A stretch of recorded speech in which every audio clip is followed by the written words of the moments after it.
Subtle আর্টের আজকের পর্বে আমরা দেখব কেমন করে টেন্ডার ওপেনিং কমিটি ফর্ম করতে হয় এবং আলটিমেট টেন্ডার কেমন করে ফ্লোট বা পাবলিশ করতে হয়। তাহলে টেন্ডার ওপেনিং কমিটি ফর্ম করার জন্য আমাদের পিইর অ্যাকাউন্টে লগ ইন করে নোটিশ ডকুমেন্ট ইভালুয়েশন ওপেনিং এই ওপেনিং ট্যাবে আসতে হবে। বিগত পর্বে আমরা ইভালুয়েশন ট্যাব থেকে কিভাবে টেন্ডার ইভালুয়েশন কমিটি তৈরি করতে হয় সেটা আমরা শিখছি। তাহলে আজকে আমরা দেখব কিভাবে ওপেনিং কমিটি গঠন করতে হয় এবং কিভাবে টেন্ডারটা ফ্লোট করতে হয়। তাহলে ওপেনিং কমিটি গঠন করার আগেই আমরা ওপেনিং কমিটির ফরমেশনটা দেখে আসি। টেন্ডার ওপেনিং কমিটিতে মেম্বার থাকে হচ্ছে 2 জন। যেমন টেন্ডার ইভালুয়েশন কমিটিতে মিনিমাম 2 জন ছিল এবং 3 জন ছিল, ম্যাক্সিমাম 3 জন। আর এখানে টেন্ডার ওপেনিং কমিটিতে এই 2 জন মেম্বার সব সময় ফিক্সড থাকবে। এই 2 জন মেম্বারের মধ্যে একজন হতে হবে হচ্ছে পির মেম্বার, তার মানে একজন প্রকিউরিং এন্টিটির দপ্তর থেকে একজন মেম্বার থাকতে হবে যিনি টেন্ডারটা ওপেন করবেন, এবং আরেকজন থাকবেন হচ্ছে টেক মেম্বার। অর্থাৎ টেন্ডার ইভালুয়েশন কমিটিতে আমরা যে 3 জন বা 2 জন মেম্বার ধরছি, সে 2 জন বা 3 জন থেকে অবশ্যই একজনকে এই টেন্ডার ওপেনিং কমিটিতে থাকতে হবে। তাহলে টেন্ডার ওপেনিং কমিটিতে 2 জন মেম্বার থাকবে, একজন থাকবে পি থেকে এবং একজন থাকবে টেক থেকে। আর টেক এবং টোক অর্থাৎ টেন্ডার ইভালুয়েশন কমিটি এবং টেন্ডার ওপেনিং কমিটি অবশ্যই অ্যাপ্রুভিং অথরিটির দ্বারা অ্যাপ্রুভড হতে হবে। তাহলে এখন আমরা দেখব কিভাবে ওপেনিং কমিটি ফর্ম করে। সে লক্ষ্যে আমরা এখানে ওপেনিং ট্যাবে ক্লিক করব। ওপেনিং ট্যাবে ক্লিক করার পর ওপেনিং কমিটিতে আমরা আগের মতো ইভালুয়েশনের মতো দুইটা ক্লিকেবল লিঙ্ক দেখতে পাচ্ছি। একটা হচ্ছে ক্রিয়েট এবং আরেকটা হচ্ছে ইউজ এক্সিস্টিং কমিটি। টেকের মতো টোকটাও আমরা অন্য একটা টেন্ডার থেকে ইউজ করতে পারি, তো সেই ক্ষেত্রে আমরা ইউজ না করে আমরা ক্রিয়েট করব। ক্রিয়েট করার জন্য আমার একটা নাম দিতে হবে। আমি এখানে দিলাম হচ্ছে টেন্ডার ওপেনিং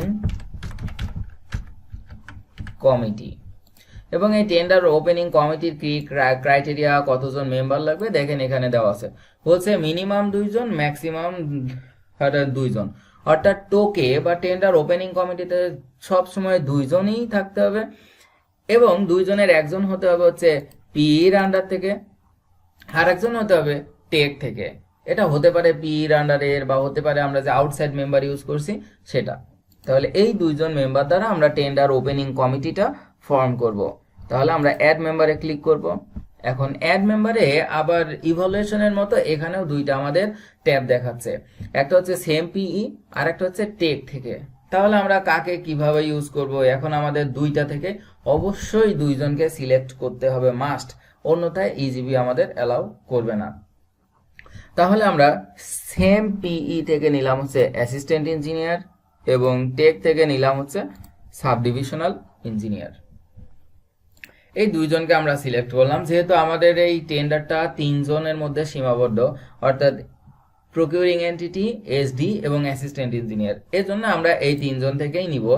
অন্যথায় প্র্যাকটিক্যালি যেমন করে টেক ফরমেশন করা হয়, পির আন্ডার থেকে কাকে দিবে এরকম বিষয় থেকে এখানে সিলেক্ট করতে হবে। তাহলে আমরা সেম পিই থেকে এবং টেক থেকে একজন করে 2 জন মেম্বার সিলেক্ট করছি। এখন আমরা অ্যাড করব। এখন এখানে টোকের ক্ষেত্রে অ্যাসিস্ট্যান্ট ইঞ্জিনিয়ার এবং সাব ডিভিশনাল ইঞ্জিনিয়ার কে কোন রোল হিসেবে কাজ করবে সেটা আমরা সিলেক্ট করে দিব। তাহলে আমরা চাচ্ছি যে সাব ডিভিশনাল ইঞ্জিনিয়ার চেয়ারপারসন থাকবে আর অ্যাসিস্ট্যান্ট ইঞ্জিনিয়ার মেম্বার সেক্রেটারি থাকবে। এটা টোকের ক্ষেত্রে। এখন আমরা যদি এখানে ভুল করে কোনো মেম্বারকে আলাদা অ্যাড করি তাহলে এখান থেকে আমরা রিমুভও করতে পারবো। তো আমরা এখানে রিমুভ করব না, আর এখন আমরা এটার জন্য এখন সাবমিট করব। আচ্ছা, এখন এই টোক আমরা কিছুক্ষণ আগেই দেখলাম টেক এবং TOC must be approved by approving authority, অর্থাৎ যিনি কন্ট্রাক্ট অ্যাপ্রুভ করবেন তিনি টেক এবং টোক অ্যাপ্রুভ করবেন। সে লক্ষ্যে অবশ্যই আমাদের একটা ওয়ার্কফ্লো ক্রিয়েট করতে হবে। এই যে আমাদের এখানে নিচে অটোমেটিক একটা ট্যাব ক্রিয়েট হয়ে গেছে, একটা রো অ্যাড হয়েছে যেটা হচ্ছে ওয়ার্কফ্লো। তাহলে আমরা এখন ওয়ার্কফ্লো ক্রিয়েট করব। ওয়ার্কফ্লোয়ে যেহেতু আমাদের এটা মিনিস্টার অ্যাপ্রুভ করবেন না, সেহেতু আমাদের এখানে রিভিউয়ার সংখ্যা হচ্ছে 0। তাহলে আমরা সাবমিট করব। এখন আমরা যেহেতু টেক অ্যাপ্রুভ করছে হচ্ছে, ইনিশিয়েট করছে হচ্ছে পিই এবং অ্যাপ্রুভ করছে হচ্ছে পিই। টেক যিনি অ্যাপ্রুভ করবেন, টোক অর্থাৎ ওপেনিং কমিটি তিনিই অ্যাপ্রুভ করবেন। এক্ষেত্রে চেঞ্জের কোনো অপশন নেই। আপনারা এটা ডেলিগেশন অফ ফাইন্যান্সিয়াল পাওয়ার 2006 অনুযায়ী যেটা হবেন তাকে সিলেক্ট করবেন। তাহলে আমার ক্ষেত্রে আমি দুই জায়গাতেই পিই সিলেক্ট করলাম, এসএমএস টেক। এখন আমরা সাবমিট করব।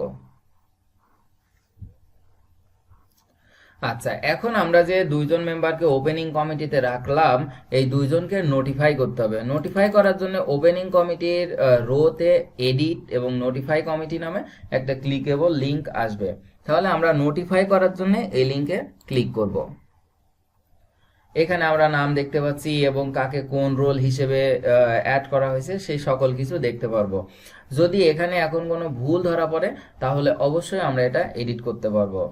এক্ষেত্রে আমাদের ভুল নাই, সেজন্য আমরা কমেন্ট লিখব হচ্ছে নোটিফাইড। নোটিফাইড, তাহলে নোটিফাই।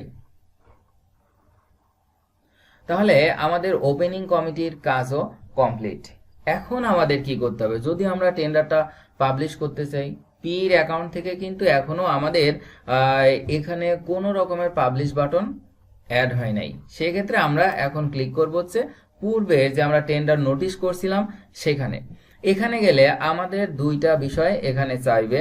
একটা হচ্ছে member, committee member for encryption and decryption. এই যে অংশটা আমি নীল কালার করলাম, সিলেক্ট করলাম, সেটা কমিটি মেম্বার ফর এনক্রিপশন আর ডিক্রিপশন। এই কাজটা করার মানে কি? এই কাজটা করার মানে হচ্ছে যখন টেন্ডারার বা ঠিকাদার টেন্ডার সাবমিট করবেন তখন সবগুলা অংশই তিনি এনক্রিপ্ট করে দেন। যেমন আমরা আরেক পর্বে ঠিকাদার হিসেবে যখন টেন্ডার সাবমিট করা শিখবো তখন দেখব। তো যখন ঠিকাদার সাবমিট করেন তখন এনক্রিপ্টেড অবস্থায় দেয়, অর্থাৎ উনি যে লেখা বা যেগুলান পাঠায় সেগুলা সাংকেতিকভাবে রূপান্তরিত হয়ে যায়। এইটাকে আমরা যদি আবার পড়তে চাই তাহলে অবশ্যই কাউকে ডিক্রিপ্ট করতে হবে। এখন আমরা যে মেম্বারকে এখানে ক্রিয়েট করে সিলেক্ট করে দিব, শুধুমাত্র সেই মেম্বারই ডিক্রিপ্ট করে ওটা আবার পড়তে পারবে। অন্য কেউ যদি অন্যথায় যদি কোনো সময় ইজিবি হ্যাক হয়ে যায় তাহলে এটা কেউই পড়তে পারবে না। তাহলে আমরা কমিটি মেম্বার ফর এনক্রিপশন ডিক্রিপশনে ক্লিক করলাম। ক্লিক করলে এখানে দুইটাতে আমাদের টিক দেওয়ার বক্স আছে। তাহলে এই দুইটাতে টিক দেওয়ার আসলে মানে কি? যদি আমরা শুধুমাত্র যে কোনো একজনকে আমরা টিক দিই এবং এটা সাবমিট করি, তার মানে যতক্ষণ না সাব ডিভিশনাল ইঞ্জিনিয়ার এই টেন্ডারটা ওপেন করবেন ততক্ষণ টেন্ডার ওপেন হবে না। আর যদি আমরা দুইটাতেই ক্লিক করে দিই তাহলে সাব ডিভিশনাল ইঞ্জিনিয়ার এবং অ্যাসিস্ট্যান্ট ইঞ্জিনিয়ার এই দুইজনের মধ্যে যে কোনো একজনও যদি লগ ইন করে টেন্ডার, তাহলে ওপেন হয়ে যাবে। অবশ্যই সেটা ওপেনিং এর সময় আসতে হবে, অন্যথায় ওপেনিং এর ট্যাবই থাকবে না। তো সেই ক্ষেত্রে আমরা দুইজনকেই সিলেক্ট করলাম, যেন যে কেউ একজন যদি লগ ইন করে তাহলে যেন নির্ধারিত সময়ে আমাদের টেন্ডারটা ওপেন করা সম্ভব হয়। তাহলে আমরা দুইটাকে এনক্রিপ্ট ডিক্রিপ্টে সিলেক্ট করলাম, এখন সাবমিট করব। সাবমিট। এখন এই সাবমিট করার যখন আমরা কমিটি মেম্বার এনক্রিপ্ট ডিক্রিপ্ট করলাম তখন এই জায়গাতে আগে কিন্তু অ্যাড কথাটা ছিল না, তখন নতুন করে অ্যাড কথাটা তৈরি হলো, অর্থাৎ অফিসিয়াল কস্ট এস্টিমেট। এটা হচ্ছে ইজিবির ক্ষেত্রে সবচেয়ে গুরুত্বপূর্ণ অংশ, কারণ যদি অফিসিয়াল কস্ট এস্টিমেট 3 ঘরের পরে গিয়েও ভুল হয়, অর্থাৎ তৃতীয় ঘরে, তাহলে এটা কন্ট্রাক্টর যে 10% লেস দিবে সেই 10% লেস কম বেশি হয়ে যাবে, হয় 10%-এর অ্যাভাব যাবে অথবা 10%-এর কমে চলে আসবে। সেই ক্ষেত্রে কিন্তু ওই টেন্ডার আর কাজ পাবে, ওই টেন্ডার আর বা কাজ পাবে না। তো কাজ না পাইলে যদি তিনি এর বিরুদ্ধে অভিযোগ করেন তাহলে অবশ্যই সেটা তদন্ত হবে। এই জন্য অফিসিয়াল কস্ট এস্টিমেটটা খুবই গুরুত্বপূর্ণ। আমরা এখন অফিসিয়াল কস্ট এস্টিমেট অ্যাড করব। অ্যাড। তাহলে এখানে আমাদের lot number, package description, official cost estimate. Official cost estimate add করার জন্য আমরা যে কাজটা করব সেটা হচ্ছে আমাদের যেটা এস্টিমেট আসে, মেইন এস্টিমেট, এই এস্টিমেটের প্রত্যেকটা ঘরকে আগে রাউন্ড 3 ঘর করে নিব। আপনারা এখানে হয়তো দেখতে পাচ্ছেন যে সূত্র এখানে রাউন্ড 3 ঘর করা প্রত্যেকটা অংশই। তাহলে এইভাবে আমরা রাউন্ড 3 ঘর করে নিব প্রত্যেকটাকেই। এইভাবে এসে যখন আমরা অফিসিয়াল কস্ট এস্টিমেটে দেখব তখন এটাকেও কিন্তু আমরা রাউন্ড 3 ঘর পর্যন্ত করে নিব। তাহলে এই রাউন্ড 3 ঘর পর্যন্ত করলাম। এখন এটাকে আমরা জাস্ট কপি করব এবং এই অফিসিয়াল কস্ট এস্টিমেটের এখানে পেস্ট করব, paste for EGP control V. বাস, এখন আমরা এখানে কথায় দেখতে পাবো আমাদের এই টেন্ডারটা হচ্ছে 8,26,65,538.26 ইজিবিতে জিরো নেয় না এরকম। তো আমাদের অফিসিয়াল কস্ট এস্টিমেট হয়ে গেল। আমরা এখন সাবমিট করব। এখন এই অফিসিয়াল কস্ট এস্টিমেট যখন নিবে তখন সে 3 বার এইভাবে অ্যালার্ট করবে, অর্থাৎ please check the official estimated cost. এটা হলো একবার, আমরা আরো পাবো সামনে। তাহলে আমরা চেক করছি, এটা ওকে আছে। আবার বলতেছে please be sure that you have entered official estimated cost correctly. তাহলে 2 বার আমাদের অ্যালার্ট করলো যে আমরা ওকে কারেক্ট আছে। আর একবার অ্যালার্ট করবে আমাদের কিছুক্ষণ পরে। এখন এখানে যে বিষয়টা সেটা হচ্ছে আবার ওয়ার্কফ্লো করতে হবে। এই ওয়ার্কফ্লোটা হচ্ছে যখন আমরা টেক গঠন করব তখন ওয়ার্কফ্লো করব, যখন টোক করব তখন ওয়ার্কফ্লো করব। এবার হচ্ছে যে ওয়ার্কফ্লো করব সেটা হচ্ছে আমাদের কন্ট্রাক্টটা কে অ্যাপ্রুভ করবে সেটা। তাহলে আমরা ক্রিয়েট করলাম। ক্রিয়েট করার পরে যেহেতু মন্ত্রী পর্যন্ত যাবে না, কাজেই রিভিউয়ার হচ্ছে 0, সাবমিট। আর আমাদের এখানে সুবিধার্থে আমরা সব সময় ব্যবহার করছি হচ্ছে ইনিশিয়েটর হচ্ছে পিই এবং অ্যাপ্রুভার হচ্ছে পিই। যখন আপনারা বাস্তব কোনো টেন্ডার করবেন তখন অবশ্যই ইনিশিয়েটর পিই থাকবে এবং অ্যাপ্রুভার হবে হচ্ছে এও হোপ, অর্থাৎ according to delegation of financial power 2016। তো আমি এখানে এখন সাবমিট করলাম। আচ্ছা, সাবমিট করার পরে এইবার আপনারা দেখতে পাচ্ছেন যে এই নোটিশের ট্যাবে আগে এডিট এবং ভিউ ছিল এবং এখন পাবলিশ নামে আরেকটা নতুন ফর্ম, অর্থাৎ নতুন ক্লিকেবল একটা লিংক ক্রিয়েট হয়েছে যেটাতে পাবলিশ লেখা আছে। তার মানে এখন এটা দ্বারা আমরা পাবলিশ করব। তাহলে এটা পাবলিশ করার আগে আমরা চাইলে যদি নোটিশ, ডকুমেন্ট, ইভালুয়েশন, ওপেনিং যাবতীয় ট্যাবগুলা আবার চেক করতে পারি যে আমাদের কোথাও কোনো ইরর আছে কিনা, বা আমাদের অফিসে আমাদের বিওকিউ ঠিক আছে কিনা, আমাদের অফিসিয়াল কস্ট এস্টিমেট ঠিক আছে কিনা, এরকম সব কিছু আমরা চেক করে তারপরে পাবলিশ করব। তাহলে আমরা চেক করে নিলাম যে আমাদের সব কিছু ঠিক আছে। সেক্ষেত্রে এখন আমরা পাবলিশ করব। তাহলে পাবলিশ বাটনে আমরা ক্লিক করি। এখন কনফিগারেশন আর clarification on tender proposal is pending, তার মানে আমাদের এটা ক্লারিফাই করতে বলতেছে। ক্লারিফিকেশন অন টেন্ডার প্রপোজাল এটা আমরা হচ্ছে কনফিগার করব। কনফিগার করে ক্লারিফিকেশনে, অর্থাৎ যদি আমরা যদি কন্ট্রাক্টরদের থেকে কোনো ক্লারিফিকেশন, অর্থাৎ কোনো কিছু ক্লিয়ার হওয়ার জন্য বুঝতে চাই কিনা এরকম, তো এটা সবসময় নো ব্যবহার করা হয়, ক্লারিফিকেশন নো। তাহলে আমরা এটা সাবমিট করলাম। আচ্ছা, সাবমিট করার পরে আমাদের এখানে মোটামুটি সম্পূর্ণ কাজ শেষ। সবগুলো এখন এডিট ভিউ। তার মানে আমরা নোটিশ ট্যাবের সব কাজ করছি, ডকুমেন্টের সব কাজ করছি, ইভালুয়েশনের টেন্ডার ইভালুয়েশন কমিটি ফর্ম করছি এবং ওপেনিং থেকে আমরা টেন্ডার ওপেনিং কমিটি ফর্ম করছি। এবার আমরা আবার আসবো কোথায়, নোটিশে এসে আমরা এবার হচ্ছে পাবলিশ করব।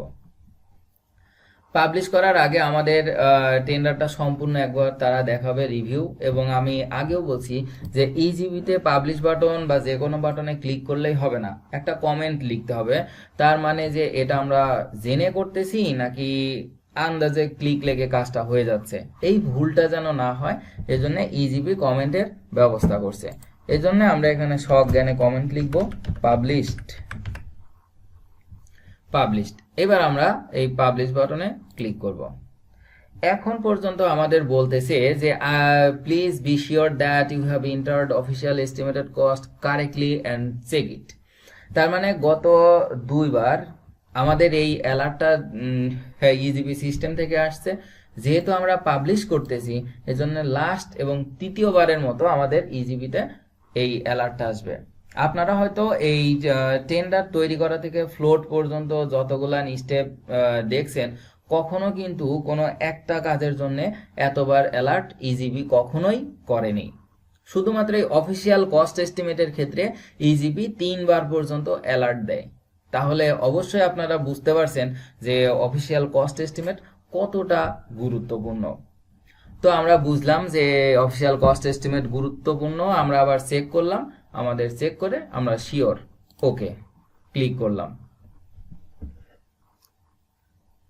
তাহলে এখন আমাদের টেন্ডারটা ফ্লোট হবে বা পাবলিশ হবে। কিছুক্ষণ ওয়েট করতে হবে এর জন্য আমাদের। আচ্ছা, এখন আমাদের টেন্ডারটা আর কি ফ্লোট হচ্ছে। তো এইভাবেও মোটামুটি 30 সেকেন্ড 1 মিনিট মতো থাকতে হবে। অনেক সময় 2 মিনিট পর্যন্ত এইভাবে পাবলিশিংই থাকবে, স্ট্যাটাস পেন্ডিং থাকবে। তাহলে আমরা ওয়েট করি। আমাদের এই চিহ্নটা আসা মানে কিন্তু টেন্ডার এখনো ফ্লোট হয়নি। এখানে দেখেন এক লাইন লেখা দেখাচ্ছে যে once the operation is completed system will redirect you to the tender proposal dashboard page. তার মানে আমরা যেখানে নোটিশ করছিলাম সেইখানে আবার আমাদের এই পেজটা নিয়ে যাবে যখন আমাদের টেন্ডারটা পাবলিশ হয়ে যাবে।